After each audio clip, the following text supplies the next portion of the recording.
sure my couples have a okay. All that was missed.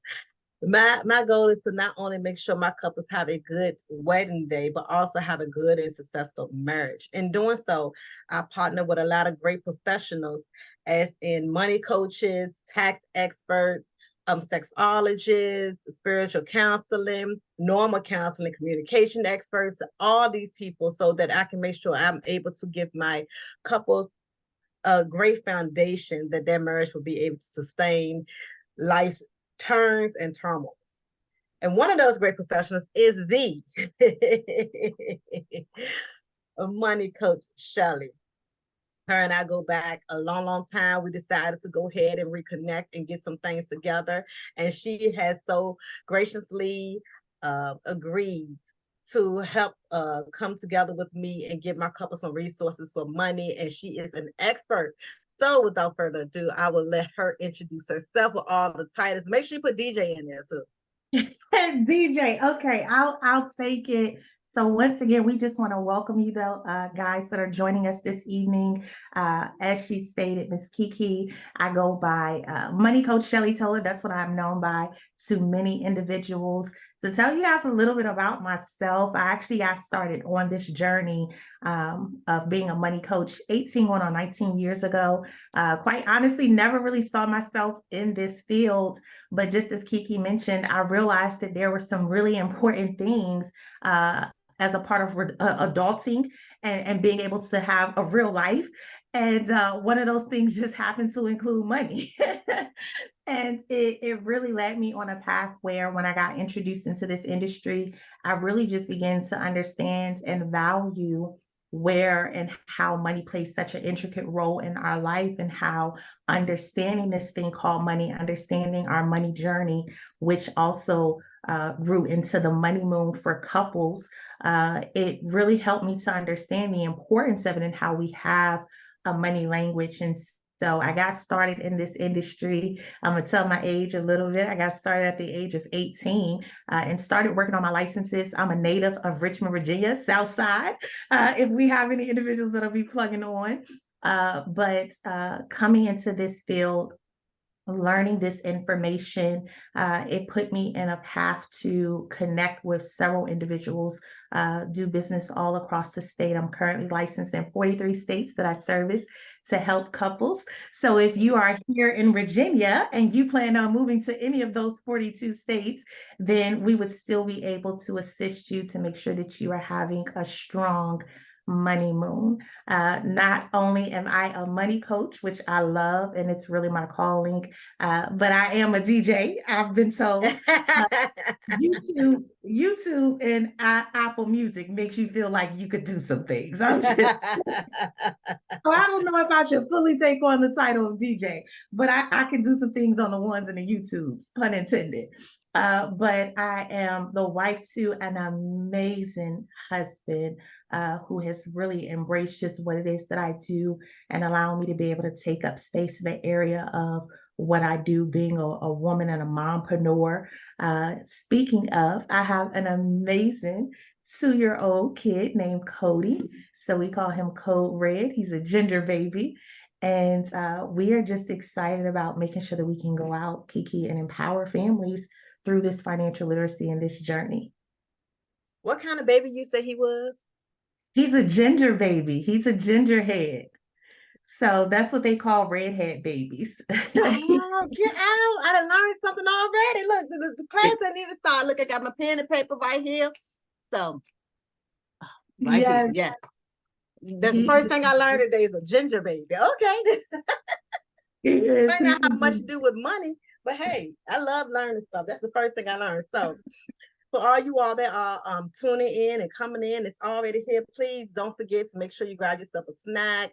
Use your pen and paper because she's about to give us some great information, drop some jewels, get yourself something to drink, have a good time, take your shoes off. You're just getting off of work. Make sure you got your shoes off and you are totally relaxed because you are going to kiki with Kiki, pun intended, and we're going to toast, pun intended. So, I'm going to go ahead and turn the floor over to Coach Chelly, and I have my pen and paper ready, and I'm ready to take notes. Awesome. Well, I am ready to share with you guys as we walk through this 4-part series for the Money Moon. So let's start off with what the Money Moon is. Now, I'm going to go ahead and share my screen so you guys can see the information. While I am doing that, I would love, somebody told me to ask, Kicking It with Kiki, when we'll get to drink our wine. Listen. No. Don't ask me because I already started. So we just wanted to know if we were supposed to be taking it down, if we were going to do the official toast. I just wanted to be politically correct. Oh, okay, but we definitely gonna toast at the end of it because I have a way I like to always close my lives and my screaming. So we definitely gonna toast at the end. But hey, it's Thursday, okay? I might need a refill, depending on where we're at, guys. But welcome officially to the Marriage Money, Understanding Our Money Moon. So here is my beautiful family that I spoke of a few minutes ago, talking about the marriage and money and how we should be setting up our financial house. The first thing that I always love to share as a disclaimer is every household does operate differently. And so it's important to understand that you have to know what works within your household, the dynamics of your household. But here's the key: you must be in agreement with whatever you are stating as the mandate to your household, okay? And so oftentimes, whenever I have these sessions, one of the first things that I have individuals to ask me during the Q&A portion is they say, well, who should be handling the finances? Should the man be handling finances? Should the woman be handling finances? And that's where I once again encourage individuals, you just have to know what's going to work for you, right? Use wisdom, use guidance in that area. So if you know that you have someone who's very forgetful, if they can't remember certain things, then they might not be the person that you want responsible for paying the financial obligations in the household. Yes. So there are just certain things, guys, that when we talk about the Money Moon, it's very practical in a sense of what and how we can actually handle it. But let's jump into what is the Money Moon, right? Because we all know about the honeymoon, but what is the Money Moon? The Money Moon is the ability to maintain your bliss in marriage while you are fulfilling your financial goals as a unit. Hashtag power couple, okay? When we think about being a power couple, you want to think about what are the things that are important to you and your spouse. Now, if you are already married, if you are in the engagement process, or if you're in the dating stages, it's important to be able to start having those conversations, being able to effectively communicate and being very transparent about what your ideal is pertaining to the finances, what your goals are based off of your future, and making sure that it's in agreement. This is why it's so important. Everything relating to the Money Moon, it can really be boiled into two things: conversations and trauma. Okay. Now, this is what I mean by trauma. All of us were brought up being raised or taught by someone, okay? Whether it was a parent, a grandparent, an auntie, or uncle, even if we maybe found our story being in foster care, we had some type of upbringing, okay, to get us to where we are right now. What many of us were taught, not all, but what a lot of individuals were taught from childhood is that we go to school, we do good, or we go to college, we get into our career, we work for a good company, you get the White House, you get the picket fence, and then you have the 2.5. Right? That was what we were kind of sold. Now, later on, I had someone to ask me when I did a session, Kiki, and I had someone to ask me, well, what is the 2.5? Because they didn't realize that the 0.5 was like the pet, the family dog. And they were like, is it like a half of a person? I said, oh, we have some work to do, but it's no judgment. This is a no judgment free zone. All right. So unfortunately, guys, within that process and these steps, we really weren't taught about money or marriage. So the reason that communication and trauma are so important as it relates to our Money Moon is because a lot of times the habits that we create are based off of the habits that we were established with or what we saw. which means if we grew up in a household where maybe you saw your parents or your parent where you heard things growing up like living paycheck to paycheck, robbing Peter to pay Paul, if we heard things like don't ask about money or don't ask about this is grown folks' business, then when we get older, it could create a thought process in us that we're not supposed to talk about money, that money is supposed to be secretive, that money is supposed to be challenging, that money is supposed to be hard to come by. So that's one person's upbringing. Let's say that that was my upbringing. And then while I'm in college or somewhere between college and a good job, I meet that man, right? I meet that person. And now we're coming together. We connect with Kiki and Let's Toast events, and she's helping us to plan and officiate our wedding, right? And we're so excited, and we're talking about the honeymoon, and we're calculating the plates and the cost and the dress, and we're doing all of these things. But my upbringing was to not talk about money, to not deal with it, to push it under the rug, for it to be the elephant in the room. And let's say that my soon to be spouse, let's say their upbringing was that they saw where the family and the parent would come together and they would do a budget and they would talk about money, and they learned about money and they sat around and talked about money at the dinner table. And let's say that their parents or whoever raised them were entrepreneurs or established within their career. Two different upbringings. How many of us have heard the saying before where we hear people say opposites attract? Heard that before, right? Absolutely. Well, we have one individual who might be a splurger. We have one individual who might be a saver or cheat. Now, I'm not asking anybody to call anybody out based off of your partner. Listen, this is the time where you look straight into the camera. You don't blink, baby. I need you to hold your eyelids open. Don't you dare make any sudden movement, okay? But in a relationship, you typically will have one person that's the spender, one person that's the saver, one person who's the individual that splurges, and you'll have one individual who we say is very cheap. So if you have ever caught yourself saying to your spouse or thinking to yourself, oh, they're so cheap, then guess which one you probably are. Keep looking straight. Don't. Okay. So we have to recognize that based off of how we grew up, a lot of times that develops our money language in our adult life. So we have to be able to identify those things. That's where the communication comes in with your spouse, to sit down and really talk about, okay, as a child, this is what I was taught, or this is what I wasn't taught. So this is an uncomfortable conversation because we have to be willing to deal with the elephant in the room. Okay. Most couples, about 95% of the people in this country, in North America, you guys have never received a financial education. Either we haven't received a true financial education, we don't have a financial game plan, or have a financial coach. So that's what I do as a money coach, is I allow my team and we have the opportunity where we allow events like this to take place, and being able to connect with people to make sure that we're in alignment with these goals.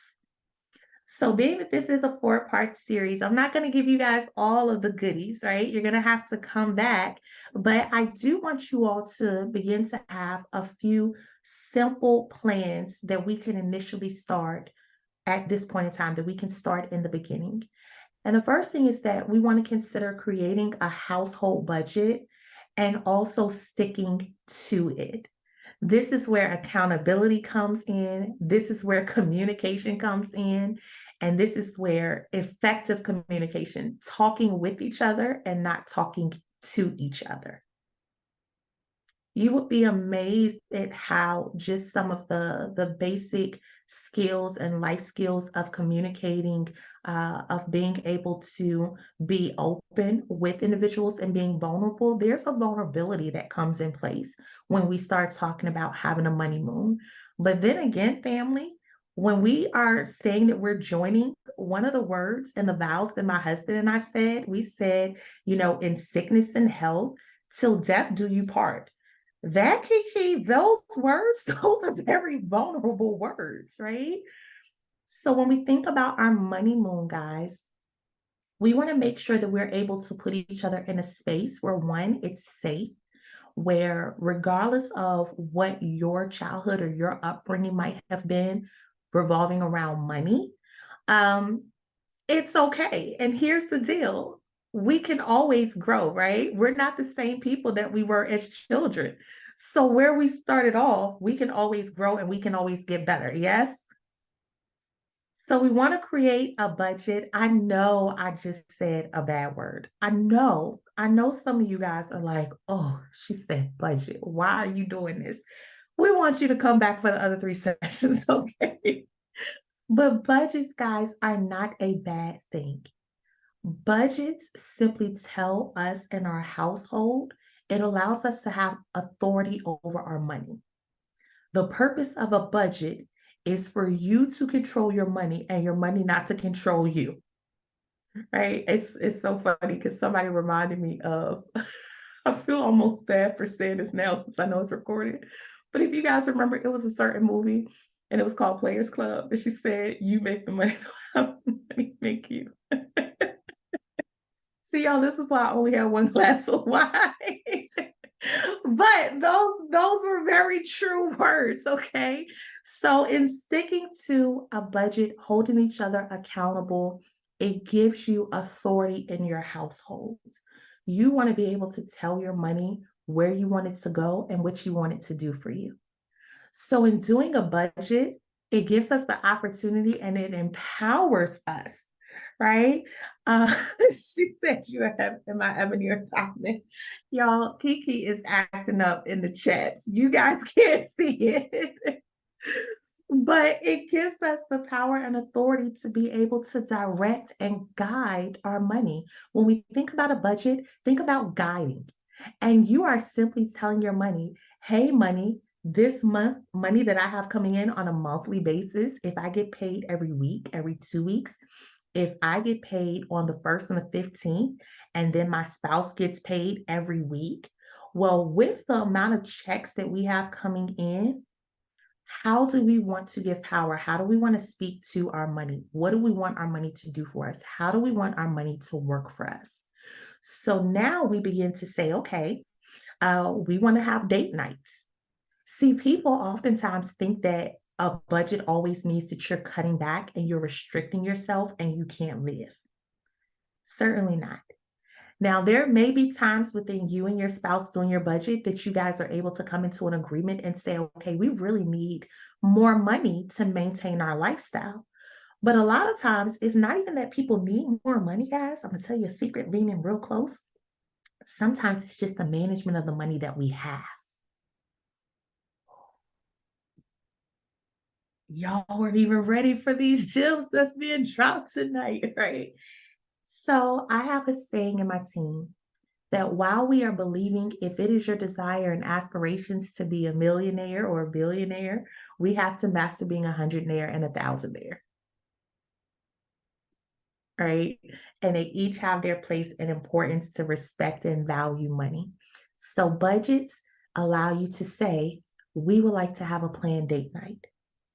If your budget to eat out, if your budget based off of the children, if your budget for beauty and self-care, ladies, you can still groom yourself, right? Men can still groom themselves, but make an account for it. There is no Fortune 500 company. There is Amazon. They know exactly what all of their costs are in running and operating their business. It's not like they just have this expense and they're like, oh, we don't know where this extra $500 went this month. So you want to look at your household as though you are running it and you guys are the owners of your household. So have authority. You want to put yourself in position, guys, to discuss any of your personal debt that you might have along with joint debt. This is that vulnerability, okay? And when we talk about having that space and that safe space to talk about your debt, there's a terminology called money infidelity. And money infidelity is when a person intentionally and deliberately hides certain money habits, certain characteristics, which can absolutely be detrimental to a marriage, right? If you know that you maybe have a challenge with gambling, and if that's going to put you into a financial ruin, if you know that you have been placed as the person where you're supposed to be responsible for paying the bills, but if money's always short because we're doing scratch offs. Now, once again, it's never to condemn, but those are things that you want to sit and you want to assess. What do we have individually based off of our debt, and then collectively? Now, let me throw out another disclaimer. This is a good time for a commercial break. And here's the second disclaimer. The steps that I am teaching and that we will be sharing over these next few sessions, this is based off of a healthy relationship, okay? And when I say a healthy relationship, I mean not a relationship where it's an abusive situation. There is something as financial abuse that gets into whole other topics, but it's always very important for me to throw that disclaimer, because if you are in a situation where the relationship is toxic from the beginning, then this is going to be null and void, right? If you are in a situation, and much like myself, which was one of the things that really led me in this journey, my mother, I came from a single parent household. I grew up and my mother, she was apart for a number of years in a domestic relationship with my father. And so, that put her in a stance where there was a financial disruption, right? There was financial insecurity. So knowing the relationship that you are in, it is very important as well, okay? But with having your debt and making sure that you know what your expenses are and planning a wedding, make sure that you are in agreement. Have you really had that conversation? Do you have a spouse or a significant other? If you are looking to renew your vows, if you are looking to get married, have you guys come into an agreement of what you want to spend in this area? So that when you sit down and you meet with someone like Kiki and you kicking it with her, you want to be in agreement of this is what our budget is, right? And we're comfortable with this. No one wants to begin their marriage in their money moon starting off in stress and debt. You guys with me? So the third thing is we want to make sure that we have proper insurance, savings and investments, having legal plans. These are just some of the steps of what we're going to be talking about so that you can get prepared for the next few series. We're going to be breaking down these 5 steps and going into a little bit more detail. But having those things in place. Number 4, planning for emergencies and unexpected. Emergencies are going to happen. They're going to happen while you're planning the wedding. They're going to happen the day of the wedding. And they're most certainly going to happen after you say, I do. You want to make sure that you're planning for the unexpected. And then, of course, number 5, discuss your dreams, discuss your endeavors, and make sure that you all are on the goal and the mindset of forever, right? We are saying I do. And I do, when I say that, I am saying that I am accepting you with your debt, with your credit score, with the lack thereof.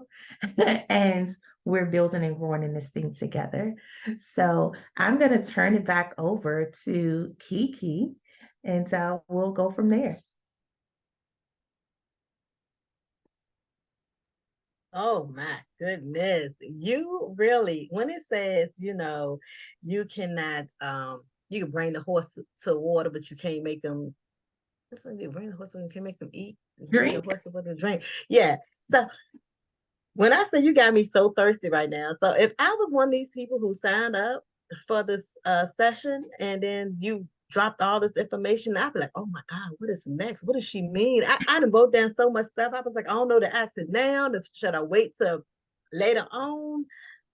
Like, I'm sure you're probably going to answer a lot of these things later on, but I was like, oh my God, it's just some of the stuff that you said was so triggering and so like, aha, already. And this is the first layer. I know it. So thank you for all of this information so far. Oh my goodness, this is some good stuff. You know what you're talking about. I'm excited. I'm excited about it. Yes. The first thing I want to do is open the floor up to any questions. If anybody is on that join us, if they have any questions thus far, I definitely want to give a minute or two for the people to ask the questions. I can't see anything in the chat. Is it only for you? No, so Okay. we could see in the chat, and with what you were asking me, I know one of your questions. You said in the Players Club, are you ebony or diamond? I was just wondering, you making the money, you letting the money make you. That's how I wonder. You know what I'm saying? I have an idea. I just was asking for a friend. I love it. I love it. I Yeah. was So just if you asking. have any questions, because we're doing this as a series, and I think that it's so awesome. And so for your viewers that'll be watching via social media, I know that you'll be streaming and sharing this as well. And then for the individuals that plug in, we'll be able to do question and answers. And then being a part of this series, you'll also have the opportunity to sit down with me, with yourself and then your partner, and to have your own personal money fit session, your own MoneyMoon session, to make sure that you guys are building a strong financial house. So I'm excited That is about it. We got good. some other, we got other prizes and goodies and things as well. We So. do. We do. We do. Well, real quick, just in case if anybody else was, watch this later on, it was like, they might have the same question I had. You mentioned something about when you're younger, and then someone said, "Well, this grown folks' business. It's not for kids." How much? What would be a better response to something like that? Because if my husband and I are talking, and then our 9-year-old comes in and she asks a question, but we're not talking to her, and it's not mature enough. She's not mature enough, or the conversation is too mature for her. What do you say? Or even maybe the conversation is not mature, but it's just not her business. What do you say? Mm-hmm. I think with the discretion of the parents, what I would recommend is just being cautious where we're not just using that as a default say Mm-hmm. to avoid us answering something and having those hard conversations, right? Now, if it's something where it is just a private conversation between my husband and I, and it's not anything that's necessarily going to be of impacting of the household, right? Mm-hmm. That's one thing.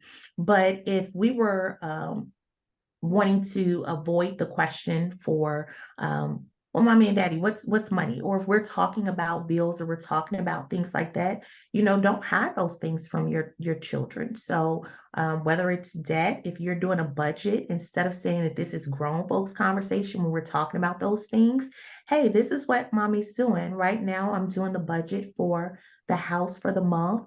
Right now, I'm paying these bills. And what that does is that creates a healthy conversation, a healthy understanding about it. And that could be applied to not just money, but if we're having a conversation about intimacy, if we're talking about sex, growing up, especially in upbringing as an African American woman and growing up in a Christian family or household per se, we don't talk about that. We don't talk about Yeah. we don't talk about sex. But those are all very important and very good things when used and applied correctly. So just having those conversations of being open enough and being transparent enough to realize, am I using this default response because I don't want to deal with and handle what they are asking me? That I like that. That's a really good answer. That's a really good answer. I just wanted to make sure we leaving time for in case anybody have any questions. I didn't want to make sure that we was able to answer every questions that we have. The only other question I had was financial abuse. You said that. I wanted to know what the definition of financial abuse was. Great question, girl. Yeah, I'm writing. I told you I'm over here writing. When you see me looking away, I'm writing, jotting down little stuff. So financial abuse, simply put, is the misuse of what the money is intended for, It's also the controlling or manipulation of money with your partner or your significant other. So we can financially abuse our own money, right? Imposter syndrome, when we think about um, how we can self-sabotage ourselves. So we can have financial abuse. It can be individual. And then it could also be based off of a partner or significant other where they're using money as a tool to manipulate or even really being abusive, just like you would think about domestic violence or physical abuse. So if they're not fully sharing all of their information, but they want to know everything that you have going on, monitoring your expenses, but they're not being open as well, then those can be signs of financial abuse. All right. Well, you know what? I'm gonna leave it at that. We have a question. Question. Let's see. Do you want to read it or you want me to read it? Yes, I'll read a question. We see the question say, in some relationships, some individuals feel that they may have to keep a secretive account for backup or emergency due to one partner handling all the financial responsibilities. Mm-hmm. So that's where knowing and making sure that the relationship is not a toxic relationship. So once again, the abuse, if you feel like a person really is not good with managing money, but they attempt to be more dominating and take an authoritative role, male or female, then that's where, once again, it's nothing wrong with having a separate account. If you feel like you are in that type of relationship or situation. What I will say is that typically what I've seen over the years is that if you are growing in a very healthy relationship and you have open and effective communication, when you are with the partner, this is my personal belief, when you are with the partner that God is chosen for you to be with, and not us choosing to be with a person, which is another topic, then That's what I said too. No you'll feel question. comfortable, and you will feel safe. So I can say 100% that I feel comfortable and safe with my spouse, with us in talking about money, even the ugly aspects of it. My spouse will be the first to tell you that when we met, he was a bachelor, and I thought that this man owned stock in Budweiser with the way that he. So that was something with us and just talking and growing. And you have to be okay with growing to that level. A person might not be where they need to be now to be financially responsible, but it doesn't mean that they won't always be. So, am I opposed to having a separate account? I don't believe that you have to have everything joint. You don't have to have everything joint. You can have a joint household account because it's impacting and affecting the household. But I do caution if it's not a matter of financial abuse or being in a domestic situation where we're not transparent about what it is that we're doing. Because when you start getting to that point, that means that you're already looking for an escape clause. Quite honestly, whenever I've seen situations like that, it's like your foot is one way in the house and one foot is out of the house. So it's almost like, oh, well, just in case. But if it's just in case, if you're really that concerned, you might want to hold off getting married. Ooh. You know what, Coach? What I have found is a lot of times, again, people don't have these conversations prior to getting married. So they're already married, and then they saying, "Hold on, this is something crazy going on here." So we can probably say that for another time. Like I said, I know it's another 3 sessions that we have with this course that I'm sure that you're going to tackle a lot of things. But another question came in, and it is actually, what are you going to be discussing throughout this series? Is it to help couples get on the same page to effectively, I guess, communicate when it comes to money? So it will be really a little bit of both. Now, here's the deal. Unfortunately, I've had some people ask me, I cannot live in your home with you and your spouse. That would be weird. And that would also be another topic of conversation. But what this series is really intended to do is to make sure that you guys, by joining and having your partners on along with yourself, to really start having you to think about identifying what's my money language, how have we been communicating thus far, and giving you guys a place where you can start getting together on your own. And I'm going to be sharing some practical things that you can be doing to set up your financial house as well. But getting on the same page is going to be outside of this Zoom and these series that we're doing, to take your notes like Kiki's doing and say, okay, hey, based off of what we learned from this, these are the areas. And once again, talk to each other and not at each other. This is what I got from the MoneyMoon session, right? What did you get? Did you get anything from it? This is why. And if your spouse maybe is at a place where they don't really feel open enough to articulate what they got or what they're getting, revert it back to yourself. This is what I'm getting, and this is why this is important to me. Because coming through these series, I found out that my money language is, I like not only security, but also gifts. I feel love when you can pick me up flowers, or when you pick me up food, and it's going to have you to start building that along with the practical things that you need to be doing, budgeting, making sure that you have insurance, investments, and those things in place. So awesome question. That is a great question. I think to help you summarize it, that you again don't live in our household, so you can't really get in our head, in our mind, and in our, for lack of a better term, bedroom to tell you like, hey, what you should and shouldn't do. However, you are going to give us some good and practical steps that could lead to an effective way to communicate about money. Absolutely. All right. Well, that was a really, really good question. Thank you so much for that question. Y'all asked some great questions. So that wraps up everything I have on my end as far as this money. And for the best part, I want everyone to please, please, please grab your glass, your cup, styrofoam cup, your solo cup, your red cup, your shot glass, whatever you have, your bottle of water, your Sprite, your Mountain Dew. Please, please, please, please raise it up, because guess what? We do it for love. We do it for life, and we toast it all. So love, life. Let's toast. Come on, y'all. I want you all to please mark it in your calendar and say sign up for our next session, which will be October the 19th. Next session will be October the 19th at 7 p.m. as well.